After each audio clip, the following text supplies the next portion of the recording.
Just a wee review, just unboxing. Everybody else does it. Thought, why not? Nothing to lose. Anyway, welcome to the range. So, today's offering, DNT optics. And yeah, it's this sort of kind of hybrid night vision thermal unit. So, big shout out to Pete from Night Vision UK. Basically, wee charger, wee cheeky set of batteries, and yeah, we'll just do a wee unboxing. So here we go. We kind of just briefly covered there the portable smart charger. Yeah, 222650s, and they've brought them up. They're out my hick. They're not what came supplied with it. They're the same rate and everything else, but it's just so that I could get this up and running. The other ones are currently on a charge. So what do you get in the box? You get a lovely logoed sticker telling you the supplier, which is Night Vision UK, which is Pete Dodsworth, a good friend. And yeah, this is not a freebie. This is purchased. This is for me. I don't do pay for reviews. I will be absolutely brutally honest with this. It was supposed to arrive yesterday, but my supposed guaranteed 1 o'clock delivery, obviously my postman didn't get the message. So yeah, it's nice to see the logo. It used to be sort of kind of black and green, and obviously they've gone for this rainbow effect, obviously to highlight 4K optical sights and NV, and of course thermal. So yeah, it gives you the spectrum. So yeah, quite funky. Anyway, what do we get in the box? So it's a hinge box. Oh, got a lovely portrait in front of there, and we have the obligatory destructions, as us men like to call them, and colour. It's actually decent card, weighted paper, nice, stapled as well. And we lift the lid on this. I'm going to assume that's a optical cloth. Yep. Yeah, there we go. It's all printed up as well with the logos on it. And yay, Pete's been in it. There we go. Just a wee flyer from Pete there. And oh, also we put in here, we've got a business card as well. There we go, a wee QR code. So yeah, Pete's been at this a long time, but hey ho. And we got another one of these wee funky stickers, a wee addition for the gun cabinet there, and the original one, there we go there, sort of kind of black and white, a bit of green, and we've got a British Shooting Show 2024 Arcane Optics Velcro patch, and oh, another one, cool. Put it in the gun bag. Obligatory charger, and it is USB-C. Which I'm so glad they've done away from this micro thing, because in the dark, trying to get it the wrong way around, breaking ports, all the rest of it, no messing around, boom, straight in. So we've got your pig's ear, or the eye cup, and that'll be a 20 MOA rail. Jeez, oh. Okay, that's definitely not been out before.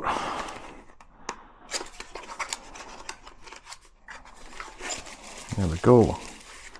Careful not to lose any bits. There we go. There's your grub screws, or your set screws, sorry. Upsetting engineers. And oh yeah, quite flat. I'll tell you what, it's not heavy, but it's yeah, very substantial. Good.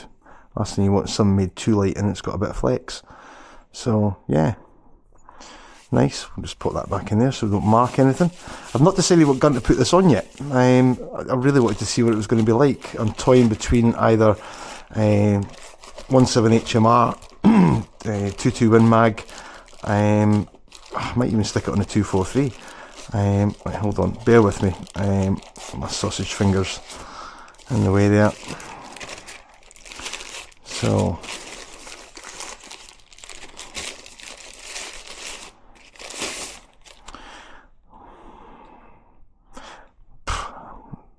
I'm not a stranger to spending my money on gadgets and toys and optics and all sorts, but in terms of what I've had in the past, it's comparable.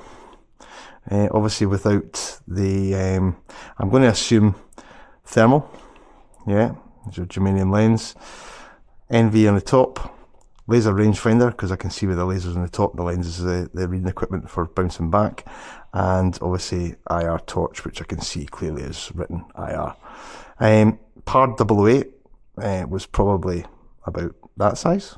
Obviously the additions is the built-in IR and the laser rangefinder. We've got a Picatinny little block on the side there for additional IR, I'm going to assume, because there's nothing else. And we seem to have a pretty simple menu system set up here, on and off at the top. Up arrow, down arrow, that's going to assume is for recording. Settings is also shared and doubled up with the up button, the up arrow button. Menu, and I am going to assume that light dark is obviously going to switch between the IR and the thermal. So the ocular lens part of it is, yeah, it's nice. There's no nice and fluid movement without being too loose. It's a nice friction fit that's on it. The serial number and whatnot on the underside of it. 4 mounting screws, which will obviously correspond up with whatever length is desired for the rifle type that it's going to go on to. Yeah, the focus, that's cool. We've got a latch on the NV for adjusting that. I can just see the iris moving inside there, so yeah, you can actually rotate that as well on that knurled ring, but that's a nice wee addition. So yeah, so that's it out the box. Pig's ear is screwed on, which is nice. It's not just the old obligatory off the shelf push and squeeze and then you lose it, you rip it, and whatnot. That's a nice little touch. It feels really, really well made. Battery compartment has got an O-ring seal on it, which is nice, and the thread as well, which is yeah, a lot of companies recently, the Pard were really bad for putting on quite a coarse thread, which was bad for getting started wrong and starting to cross thread. I've not used their stuff recently. The most recent purchase was about a year ago where I had a 007 and it didn't seem to have changed the cap fit. Now, that's nice actually, that's a nice friction fit there between the O-ring compressor in, so yeah, it's be quite nice. IR will be adjustable as well, yep, from spot to flood, so it's not a pull push like the Pard. You do actually have to rotate it in an anti-clockwise direction to put it onto the spot, and then clockwise or winding it back in to give you flood. So yeah, that's nice. I do like that. Not going to bore you, obviously anybody that knows that it was originally Arkin, and DNT was obviously the boffins that worked for Arkin or whatever. From what I can read, Arkin have went down the route of sticking to their optical glass range of stuff, and the DNT split, and they're going to be sticking with the NV/thermal side of the operation. So yeah, that's nice. I'm going to get this thing all mounted up, and yeah, we'll see what's got in the menu settings, and we'll see about basically just getting it crudely zeroed in here. Alright, back shortly. So I opted for the HMR. It's a Seiko quad, so I've got the option of the 4 rimfire calibers, but yeah, that'll do for small ground game. Got rabbits, hares when they're in season up here in Scotland, and obviously foxes. So yeah, what else did we discover? The IR, the unit, is actually removable. You can actually take that out and you can swap it out. What else did I discover? The 18650s which come with it are narrower than the HIC Micro. I also tried a Nightcore battery, and it was a little bit, shall we say, it was a friction fit. I wouldn't fancy putting it in. And also what you need to watch is it has to be the nippleless 18650s, who are matron. I know there's some children that watch these. Anyway, so what do I like about it so far? It's nice. I haven't turned it on yet. It's very low, which is nice. I had the HIC Alpex on this, which I've just swapped out and put this on just now. Yeah, the rubber eye cup is nice. It goes in and it's actually quite a snug fit. Maybe just being pedantic here, but I actually quite like a Butler Creek style or a, you know, Vortex hinged scope cap, but it's nice. It's all flush. It sits within the sort of kind of the knurled ribbon of the adjustable mount there on the thermal. But yeah, I'm probably just being picky now, to be honest with you.